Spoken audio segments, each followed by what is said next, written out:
Hi everyone and welcome to my place. Today I'm here to answer a question from Lauren who lives in the States. She wanted to know what to do with hanging Heliconia, and I'll just show you what they look like. Big, tall things. Lauren, I couldn't get any fresh ones here in New Zealand, so I've actually found some of the red artificial ones, so I hope that this is okay with you. Right, when it comes to working with tall things, you need to have a tall container, and I've talked about this before, and the rule of thumb is 1.5 times the height or the width of the container, depending on whether it's you're going high or whether you're going to go horizontal. So I found us a really lovely container which I think will be really good to work with these big heavy forms. This container was the most yuckiest old-fashioned circa 1979 sort of beigey thing. What I've done is I've used the Porter's paint here, which is the liquid tin, and I showed you not so long ago how to use that on these busts over here. So once you put it, undercoat it, then you can actually have a look back at the clip, but it comes this sort of like really dull colour, and then you hit it with a little piece of sandpaper or some steel wool and rub it up and burnish it back until you get that lovely sort of like tin colour, which I think will be fantastic for what we're doing today.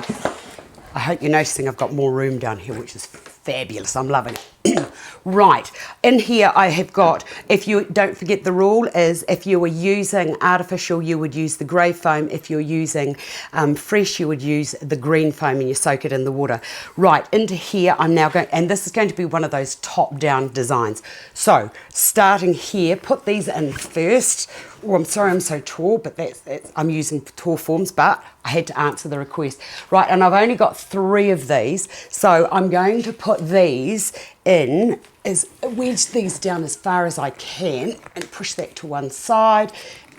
And I think that needs to go that way, and I'll put that there so that we actually can see them from the 3 ways. This one here, I'm just going to push it.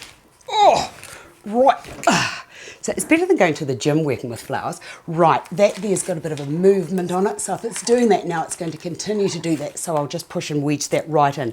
Okay, I've also got some orchid leaf, which I thought I would put into there because that's now going to break and diffuse the lines of this really heavy, reddy colour here, and that actually gives me some dimension out the other side.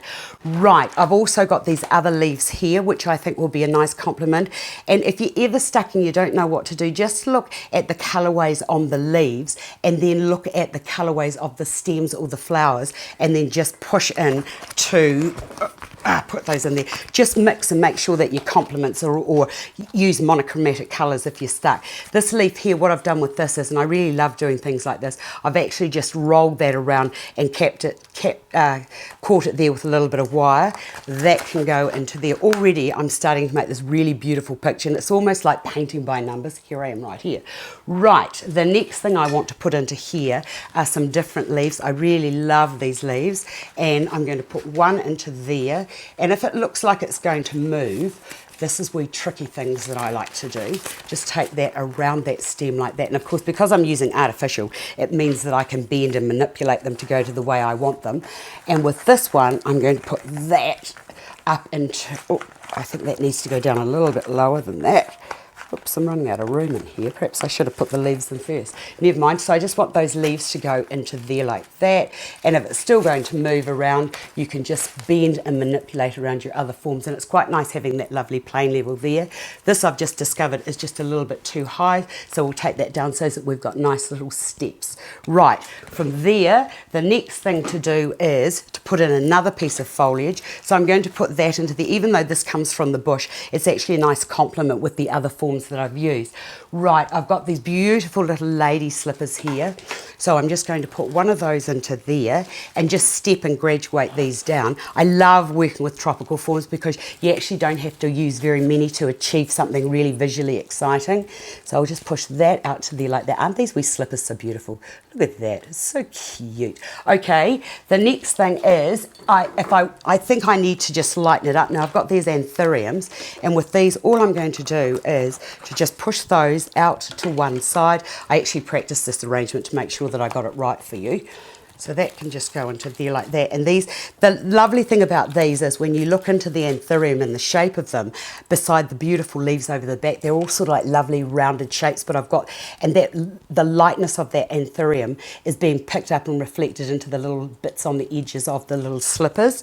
Right, I've got 3 on that side, and I think that I just need to put a couple more on this side, pushing these right down into the foam so that the eye just like floats all the way down, and you have this beautiful visual picture and this, oh yes, it's looking gorgeous, loving it. Right, that can go to there, and let me just see what's happening around there, like that.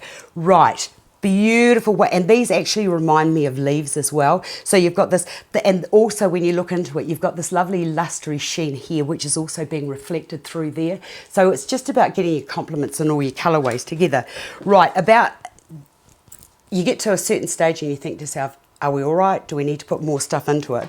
This is when I've got another little rule, and the rule of thumb is, when in doubt, leave it out. Now, even though this has got the sticky bits here and it's got these lovely little berries, when I put that into here, and I just want you to have a look at what I mean, by putting this into here, all I'm really doing now is, can you see how I've broken up all the lines? Not a good look. So I'll take that out of there because we don't need it. I think it's just perfect on its own, and I actually don't like those sticky bits in with what I've got there. Right, there is an easy way of using just a few forms to create this most amazing picture, and I think that it's great too to just let your little heliconia hang down. So I hope you've enjoyed that, Lauren, and I hope I've solved your problem. I will see you another day. Thanks for calling.